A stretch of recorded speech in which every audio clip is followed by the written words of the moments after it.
Hey, you guys, this your boy Ahmed Muhammad from Say That D Sports coming back to you again live, man.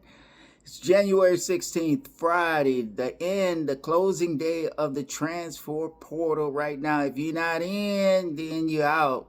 You got to get in by 12 p.m., no, 12 a.m. tonight. You got a few more hours here going on, but at the end of the day, man, it's kind of sad. It's bittersweet. I'm glad it's over. I'm happy, man. I've been following this for the last 15 days or so since the portal first opened.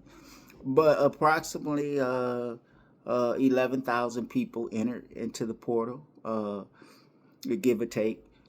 However, there's still 6,800 people remaining in the transfer portal. That's with D1 schools, D2, D3 schools, and things of that nature on this collegiate level.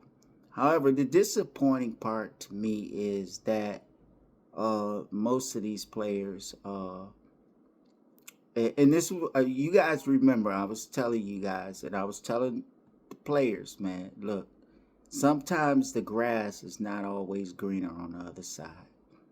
And the unfortunate aspect of this is that nearly three-fourths, well, not three-fourths, two-thirds, is not going to find a new home. So that means their scholarship is relinquished, especially if the school that they transfer out of won't accept them back. Um, that means most of these kids that don't find a scholarship with a new program will be out on the street. And that's the unfortunate part.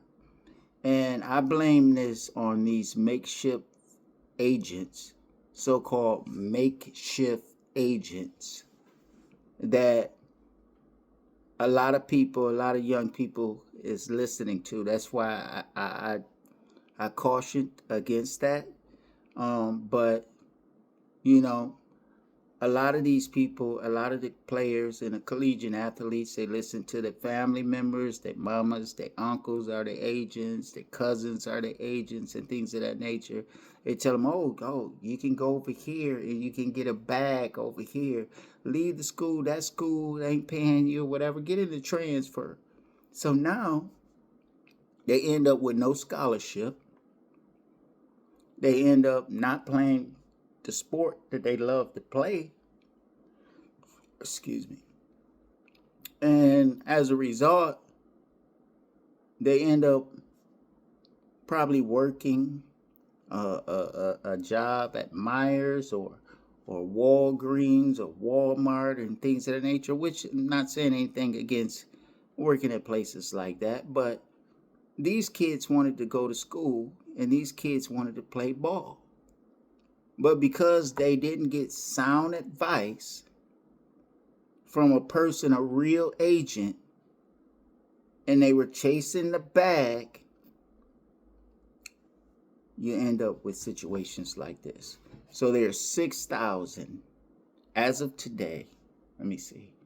Yeah, 6,942 Division 1, Division 2, Division 3 athletes. And look, to be honest, there's not that many scholarships to go around. So nearly two-thirds of these players are not going back to school. And it's sad, man. We need to fix this system some way and somehow.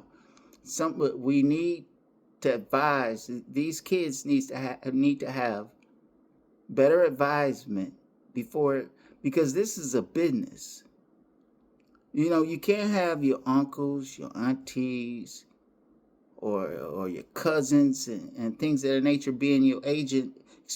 I mean, I can see if they've done it before, but this is a business, man, and this is a shrewd world. They don't give a damn about you.